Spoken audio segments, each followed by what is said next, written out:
This facility was built 10 years ago to house one of the greatest discoveries ever made in the Americas. A unique mummy from the past that left scientists stunned.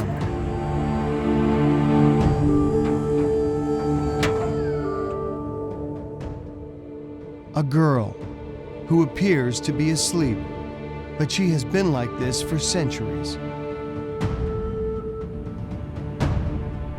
Perfectly frozen in time.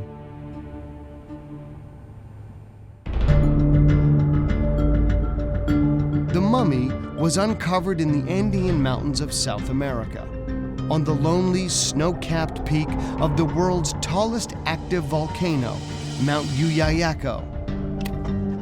The year was 1999, and a high-altitude archaeological excavation was underway.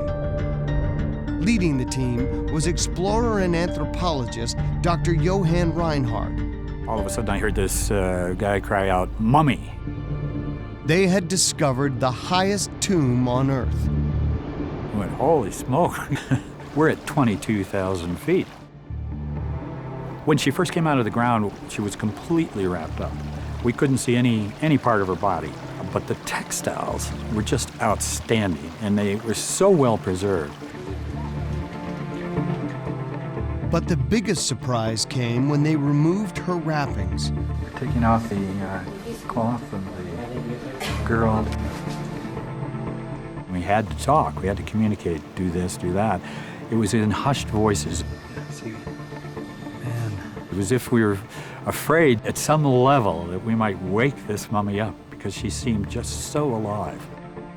But nothing had the impact of when we uncovered her hands. Probably one of the most powerful experiences I've had in my life because those hands were perfect. We realized that this has got to be, if not the best preserved mummy in the world. We don't know of any other better. And preserved along with her a spectacular collection of artifacts, ceramics, figurines, and textiles.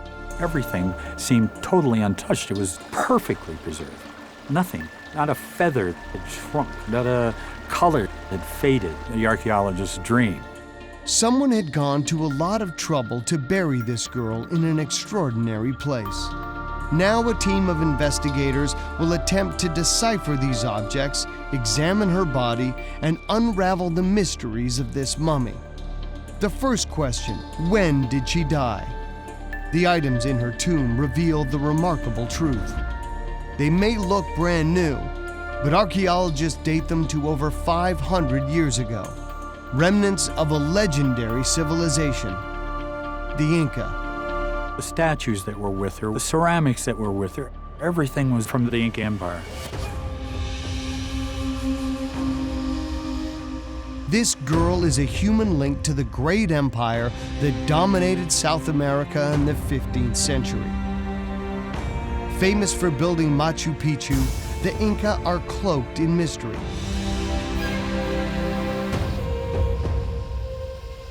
Wiped out by Spanish conquest, they left no written language. So this girl is a rare and valuable glimpse into a lost civilization.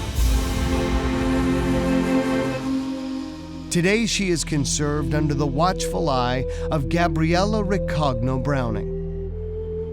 For me, the maiden is not only a scientific object. She is a young woman that I love. I think that one of my missions in life is to take care of her. Affectionately known as the Maiden, this mummy attracts visitors from all over the world. But some are not prepared for what they see. When people here meet the maiden, sometimes they get very shocked. They cry or they get sad because it's difficult to understand the death of this maiden, of this girl. An Inca girl, buried 500 years ago on top of a volcano. Her corpse is strange. Seated and slumped, she looks like she slept to her death. But in order to really understand what happened, investigators need to take a closer look at her body. Today, we're going to take her out. We're going to see her face to face. Very rarely do curators open this cryopreservation capsule designed to keep her frozen at a constant -4 degrees Fahrenheit. When she does come out, time is of the essence. They move fast. She is so delicate that an autopsy is out of the question. But a CT scan would provide a forensic look inside. She's going out of the museum for the first time because we are doing a CT scan on her body. We really don't know what these images are going to show us. She travels in a freezer at night when temperatures are lowest.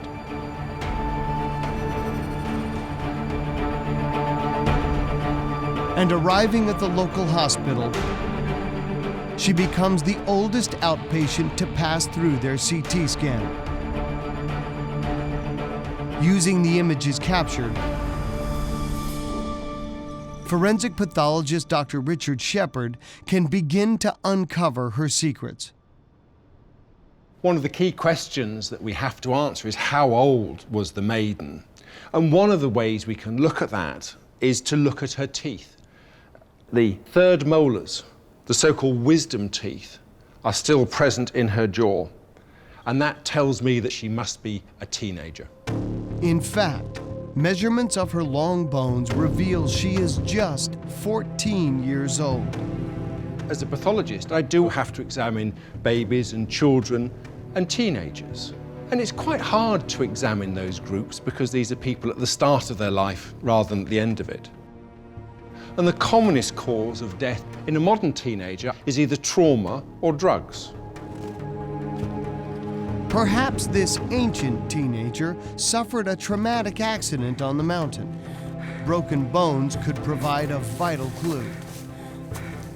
Looking at the skeleton, I can see that there's no evidence of any fractures, nothing to suggest that she's suffered any significant trauma that could have caused her death. In mysterious cases like this, understanding how the body was found, where it was found, are important bits of information that can give really valuable clues to understanding how someone died. The mysterious case of the maiden began with a body in a desolate place.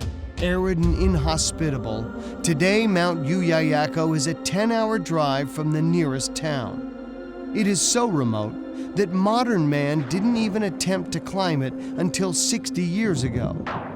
But somehow, the maiden ended up here 4 centuries earlier.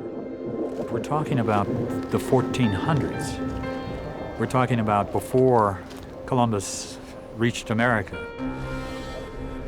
These were times when trying to reach these altitudes, 22,000 feet, was just beyond even the thought capacity of man. Who was this girl? And what was she doing here? The mountain itself may hold the key.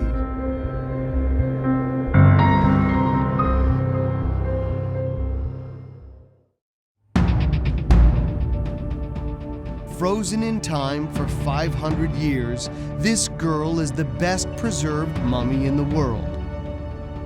The key to her preservation lies in where she was found. Buried in the highest tomb on Earth, on the peak of a remote volcano. The process of freezing by itself is very, very good at preserving a body. But if a body is placed at high altitude where the oxygen levels are lower, then that's going to add to that preservation of the body. But what was a teenage girl doing on top of a volcano? Modern-day forensic pathologist Dr. Richard Shepard has investigated hundreds of suspicious deaths. His first step is determining how her body got there. I know from my own experience that moving bodies is very difficult indeed. They're not simple things to manhandle. Figuring out if she walked up the mountain herself, or if her body was carried up, might hold the key to whether or not her death was an accident. I'm particularly interested in the position in which the maiden was found. Putting her into that position would have to be done in a short period after death because of a change that naturally occurs called rigor mortis, the stiffening of the muscles that happens after death. So logically, she has to have died very close to her burial site and been placed in the position that we see her now. The maiden died close to where she was buried. This means she may have been alive on the summit, and this could be the key to her demise. Because at over 22,000 feet, the summit of Yuyayako is in what many people call the death zone. Up here, the air contains 50% less oxygen than at sea level. Dr. Marcelo Parada spends his life climbing mountains to rescue the dying and recover the dead. We did recover bodies of mountaineers that just slept to their death. They were just kind of peaceful, but they were frozen. The maiden isn't the only sleeping corpse to be pulled from a mountain. So what is it about that environment that makes a person curl up, go to sleep, and die? If you've been there in this kind of environment, you feel awful. Even in our times with the best equipment, this is a very difficult task and it's very demanding. Imagine climbing in that thin air. This is an amazing task to do for a 14-year-old girl.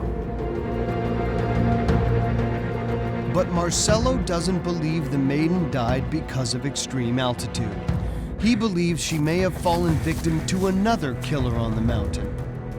It's going to be about 30 degrees Celsius below zero. That's very, very cold. And it's also, most of the time, very windy. You can get hypothermia very quickly. Modern clothing isn't enough to prevent hypothermia in that environment. Imagine clothing 500 years ago. Hypothermia, also known as the sweet death, because of the expression it leaves on many of its victims' frozen faces. Some people look peaceful when they die of hypothermia because it's like turning off slowly. It makes you just go to sleep and you eventually freeze. Peaceful, sleeping, and frozen, like the maiden. It looks like hypothermia could have been her killer. Dr. Shepard searches her CT scans for confirmation. Hypothermia affects the whole of the body, but the changes are best seen in the feet and in the stomach. And we can count all of the 5 bones of both feet, showing that there is no obvious evidence of frostbite now or in the past. If we look at the stomach, the changes that occur during hypothermia are very superficial ulcers on the lining of the stomach. I can't see any in the maiden's case, and so I have nothing to suggest to me that she died from hypothermia. But something else in her stomach catches Dr. Shepard's eye. I'm really rather surprised to see that there's actually some food in her stomach and there's fecal material in her bowels.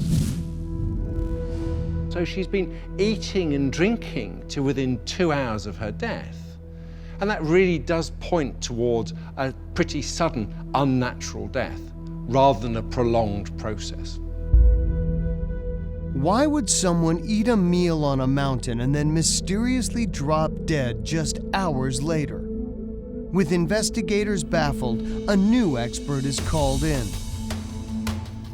He has an unusual way of extracting information from mummies. If you've got good preservation of the hair, you have information that's been frozen in time. Bioarchaeologist Dr. Andrew Wilson may be able to crack the case by analyzing chemicals in the maiden's hair. We can use those chemicals to establish essentially a timeline that takes us back through the final months and years of their existence. He cuts a sample from her head for analysis. Studying the chemicals in her hair may provide extraordinary details about the maiden's health, behavior, and even what she was eating. The results are in. Dr. Wilson identifies a significant shift in her diet just 3 months before she died. She's consuming easily preserved foods like the maize and freeze-dried llama meat. It's a big clue. Her hair contains traces of 2 foods that were common staples for ancient Inca travelers. Archaeologists have found a vast network of highways and trails throughout the Inca Empire, and dotted along them, remains of way stations once stocked with corn and jerky, exactly what the maiden was consuming in her final months. The chemical signatures in her hair effectively point to a journey to the mountains for those last few months. If Dr. Wilson is right, the 14-year-old maiden made a mysteriously long journey before she died. But why would she travel for months to reach this remote peak? For anthropologist Johann Reinhardt, the answer lies in the special role mountains have always played in Andean culture. Mountains are considered sacred in the Andes because the rivers come down from the mountains. The mountains seem to be controlling the weather because the clouds gather around them. And mountain worship is still extremely active today in traditional communities throughout the Andes.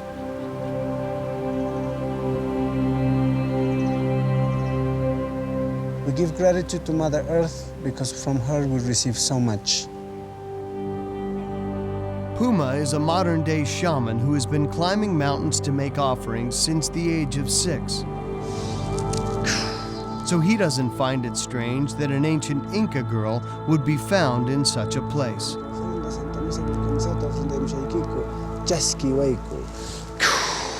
For thousands of years, people would give offerings in seeds, in coca leaves. For the Inca, mountains were religious places where they went to make offerings.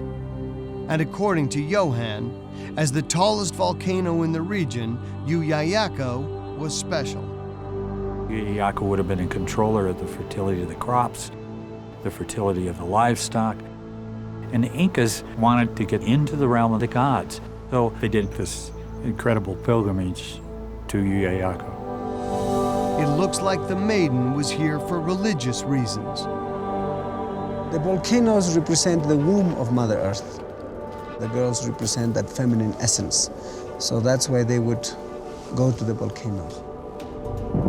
But if the maiden was on a sacred pilgrimage, why didn't she come back down? With no signs of trauma or hypothermia, investigators are taking a closer look at her body for clues. I'm looking at some bulge on her cheek. It seems that she has something in her mouth.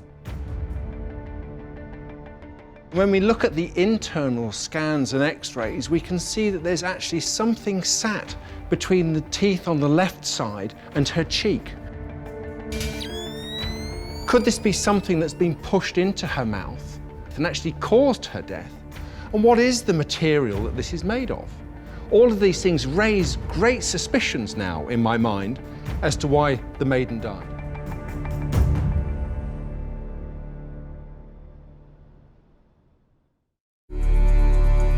"500 years ago, this girl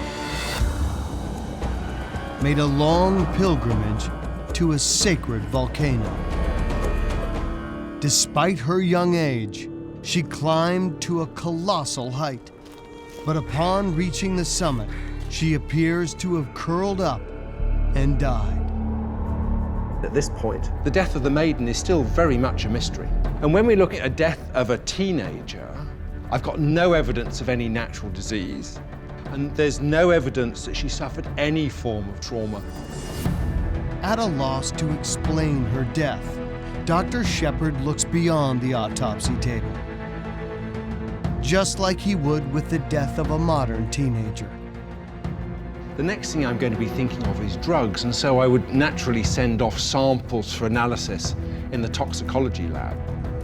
It may seem odd to search for drugs in the body of an ancient girl, but Dr. Andrew Wilson is doing just that. And the results are remarkable.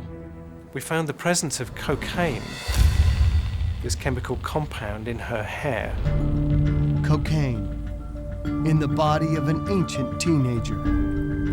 She's a relatively young girl, and so body mass, her physiology are important considerations. But the levels that we're seeing are very high and increase in concentration in the last 12 months of her life. On the surface, it's a startling discovery. But according to Andrew, this isn't a case of ancient narcotics. It's not cocaine as we know in terms of the modern connotations, the bad connotations. It's simply the chemical compounds that are derived directly from coca leaves. The drug we know today as cocaine didn't exist until 400 years after the maiden died.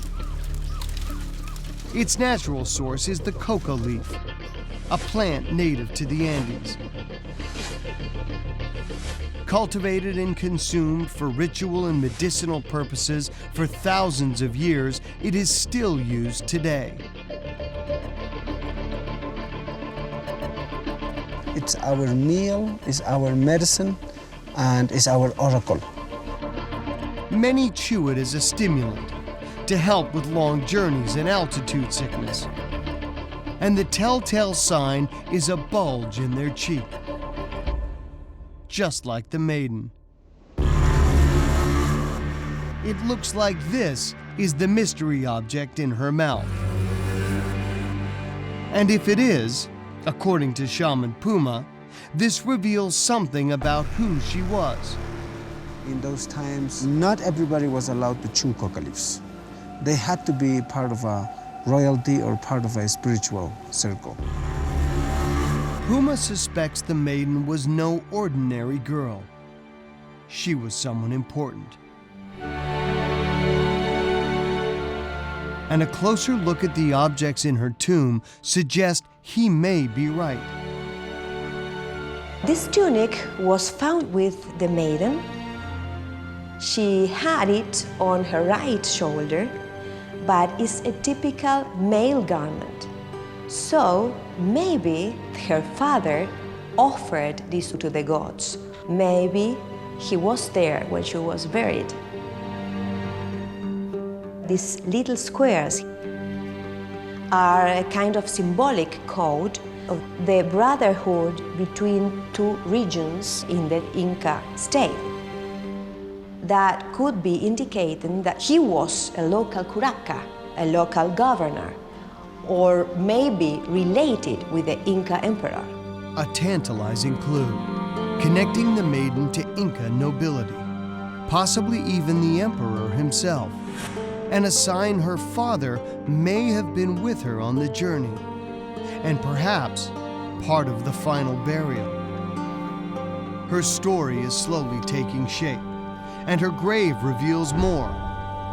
Ceramics that point to where she came here from. This ceramic is very special. The decoration is typical from Cusco. This ceramic came with the maiden from Cusco. Today, Cusco is a bustling city, popular with tourists. But 500 years ago, it was the capital of the largest empire on Earth, as big as Europe's greatest city at the time and home to the Inca emperor. We can picture the Inca Empire being like a wheel, with the roads being the spokes that lead out in all directions to different parts of the empire. The center, the axle, is Cusco. That's where you have the focus of governmental power, but also religious power. Under this Spanish church are the ruins of the most sacred Inca sanctuary, the Coricancha, which means courtyard of gold.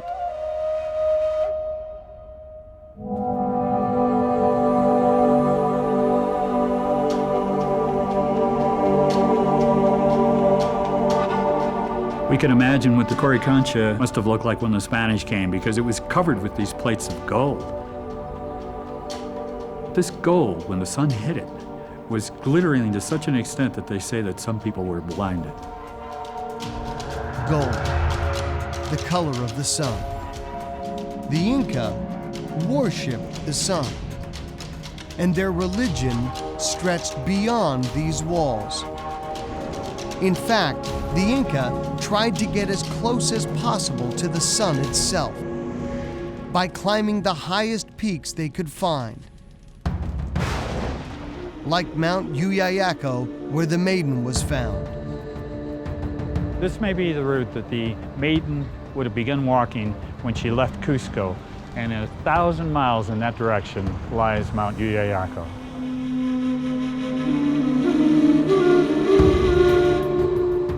The Inca had no wheel or horse. They traveled on foot. The maiden's route took her through some extreme environments, including a desert so arid and devoid of life that parts of it have been compared to Mars and the moon. This is the world's driest desert. Even the Spanish were saying the only people you find traveling out in these deserts are outlaws or crazy people. This is a very long pilgrimage. And at the end of it, she then has to climb a peak whose altitude was not even reached until 400 years later by Europeans.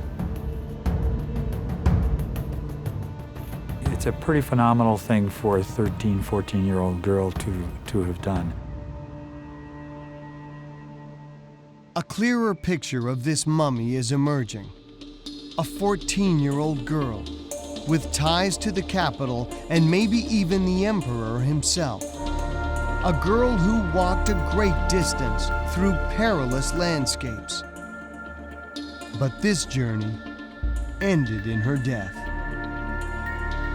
So investigators are looking for new evidence to help understand what happened. Studies on the teeth of the maiden showed that they are very worn down, so that may be an indicator that she was very stressed and also tense in this pilgrimage from Cusco to Yuyayaco. And another disturbing clue, vomit on her lips. We know that the maiden vomited maybe just some minutes before she died. Some theories say that the vomit indicates stress or fear. Was the maiden afraid on the mountaintop? And if so, of what or whom?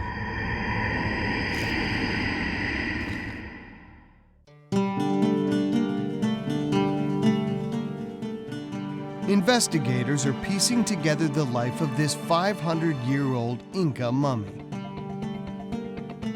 Pottery links her to the empire's capital, Cusco. A tunic suggests she was the daughter of a local chief. And coca leaves place her in an important spiritual circle.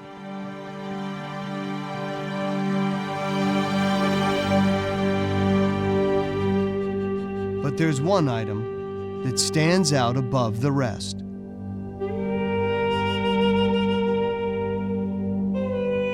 A beautiful headdress, the finest ever found, in an extraordinary state of preservation. This headdress is a kind of crown. She's like a princess. For Incas, feathers are more important than gold. For Gabriela, this headdress provides the final piece of the puzzle. This kind of headdress were used only for special ceremonies and mainly for virgins of the sun. Virgins of the sun were famous throughout the Inca Empire. Chronicles record that a special group were chosen each year to serve the sun god. Some could be of a fairly young age. They could be 6 to 8 years, some maybe 10 years. Their beauty was one of the reasons for selecting them. And in some cases, even their parents might have offered them to become part of the service of the Inca religion. As a virgin of the sun, the maiden would have been separated from her family, never to return home. Pottery from her tomb suggests she was brought to Cusco, and Johann is here to pick up her trail. This is the place where the Virgins of the Sun were kept, the so-called Acuasi, considered incredibly sacred to the Incas. If the maiden were in Cusco, she would have been kept behind these walls in seclusion where there were no windows. These buildings were especially designed to keep them apart in order to keep them pure. The maiden lives a cloistered existence, part nun, part priestess, preparing sacred offerings for the sun god. Rarely is she allowed out. So why does she leave this place to make a 1,000-mile pilgrimage to a distant mountain? At a certain point, these Virgins of the Sun would be allocated their duties, in essence, their destinies. Some would be selected to be concubines of the Inca nobility. And a very select few, would be selected as offerings, as human sacrifice.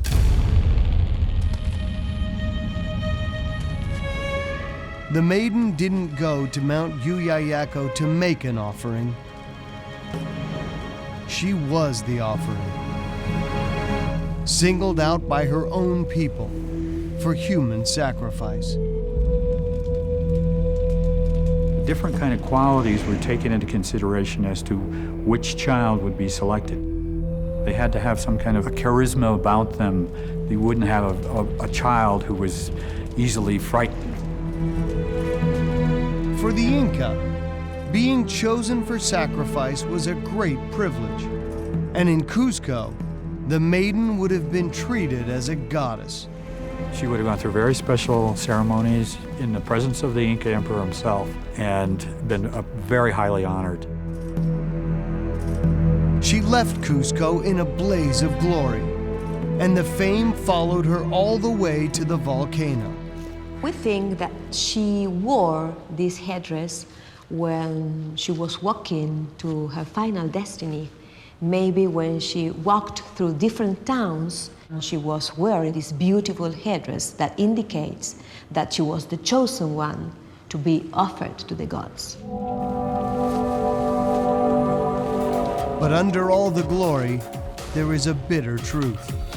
A 14-year-old girl walking 1,000 miles, knowing that she is going to die. It's very difficult for a woman to understand this. Maybe her beliefs helped her to accept her destiny, but for me, and I think for every woman now, in this century, it's very hard to imagine these situations. In our Quechua language, there is no word sacrifice. The correct word is offering. So we don't have human sacrifices. We have human offerings. The principle was this life, this Mother Earth, God created all for you. So what can you give back in gratitude? You can only give your life. So how did she give her life? Was it a violent ritual or a peaceful departure? No signs of violence have been found on the maiden's body.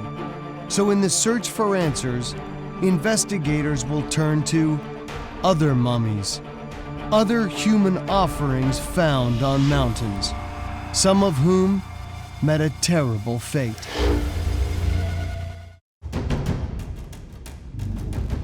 "500 years ago, this Inca girl's life ended in a mysterious ritual. She was taken up a volcano and offered to the gods. And she wasn't the only one. Over the last century, more than 35 Inca human offerings have been found on Andean peaks. Dr. Johann Reinhardt discovered 18 of them, and they were all children. I think one of the things that is difficult for Westerners to understand is why children. And from the Inca perspective, it had to be children. Why? Because they are pure. Because of their purity, the deities accepted them. For the Incas, this wasn't just death, a killing of a child. This was in fact an immortalizing of a child. So how were these immortalizing rituals carried out?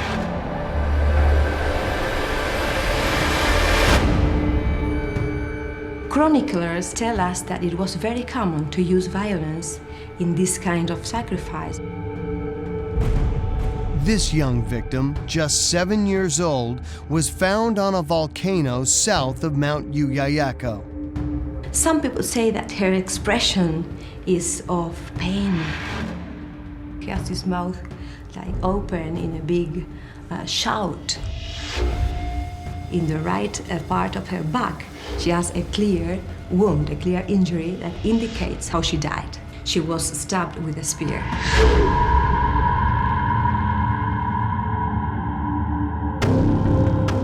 But CT scans of the maiden reveal no violent injuries, and she died with a peaceful expression on her face. So what happened to her on the mountain? Using the evidence in her tomb and with the help of chronicles written after the fall of the empire, investigators pieced together her final moments.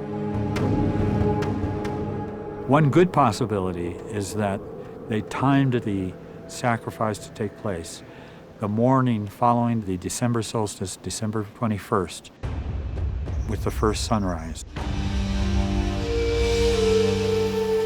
The priests themselves would have been burning incense, making offerings.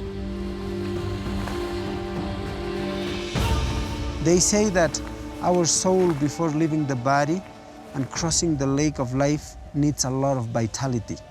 So we had ceremonies to re-strengthen the soul with these sacred plants, with these coca leaves, with the chicha. Chicha was a corn beer fed to victims before their death. A chicha cup survives intact in the maiden's grave. And Dr. Wilson finds high levels of alcohol in her system, which, combined with the coca leaves, would have had mind-altering effects. For me, what I find so spine-tingling is, for sure, there's a sedating effect from the alcohol. There may also have been, with the coca in her system, hallucination as well. And these are effects that are brought about to effectively control her and perhaps even her family. The male tunic suggests her father may have been with her on the mountain. Perhaps he watched her being prepared for offering. Chronicles say that when the time came, it was a sin for families or victims to show remorse. Some say that these ceremonies must have been very happy events and it was an honor for the children. But I think that it must have been traumatic. All over her body are clues as to her final hours. On her cheeks, traces of red pigment, ritual paint. Her braids are so tight that they must have been woven just hours before she died. And on her lips, vomit. Perhaps a sign of fear in her final moments. It's so difficult for us to go back in time and imagine what it would have been like to be in her shoes, or in her moccasins, as it were. Surely there's a lot of fear. There could have been a tremendous reaction to seeing the place that she was going to be interred in, buried in. At sunrise, her short life ended, and she was offered to the gods. But the ritual doesn't seem to have left its mark. Pathologist Dr. Shepard has examined many young murder victims and is weighing up the evidence for the maiden using CT scans. The possibility of strangulation must exist in a situation like this with a young person dead in a strange environment. But there's no damage to the muscle of the neck, and there's no damage to this complex group of laryngeal cartilages that can be clearly seen at this point present in her neck, uninjured. The maiden wasn't strangled. Her death remains a mystery. But the investigation isn't over. Because according to chronicles, there was another way children were sacrificed. Some were buried alive.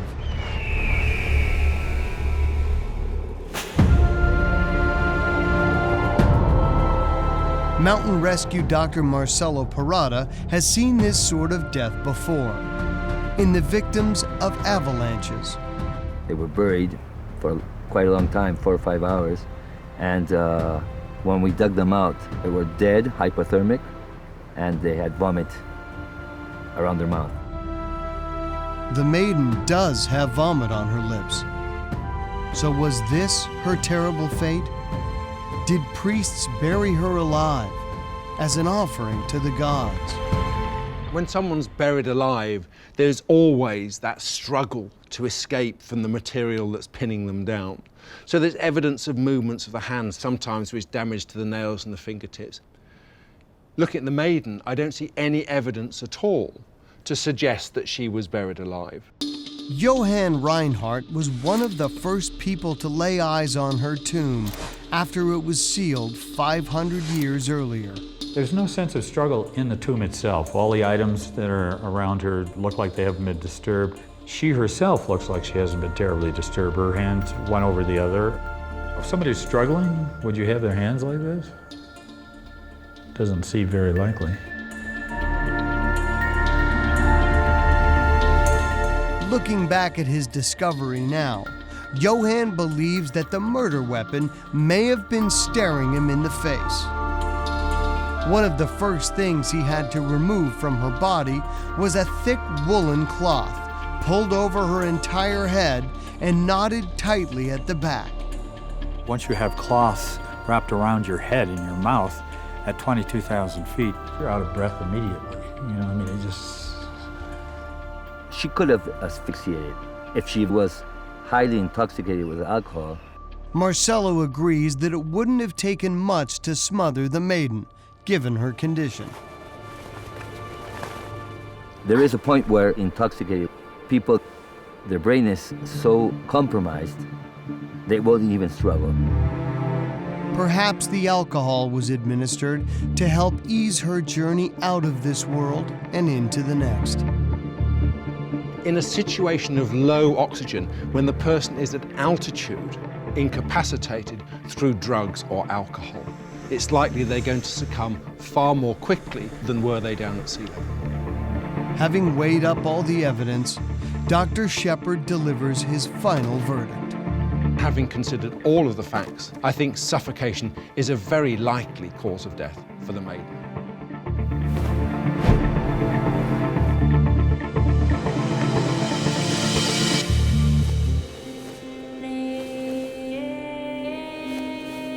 For 500 years, the Inca maiden has guarded the secrets of how she died. Now, the truth is revealed. A gentle suffocation to send her to the gods.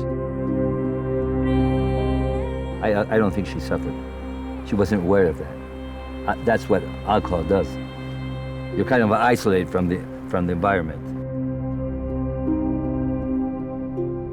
We think that the maiden died peacefully. In this case, there are no presence of violence. You can see in her face that she rests in peace. When the Inca offered this child to the gods, they believed she would live forever, eternally young, immortalized in her glorious sacrifice. That is what Gabriella wants to believe too. I prefer to think as her as a goddess and that she's happy in some way. Traumatic happiness, but happiness at least. The alternative is too sad.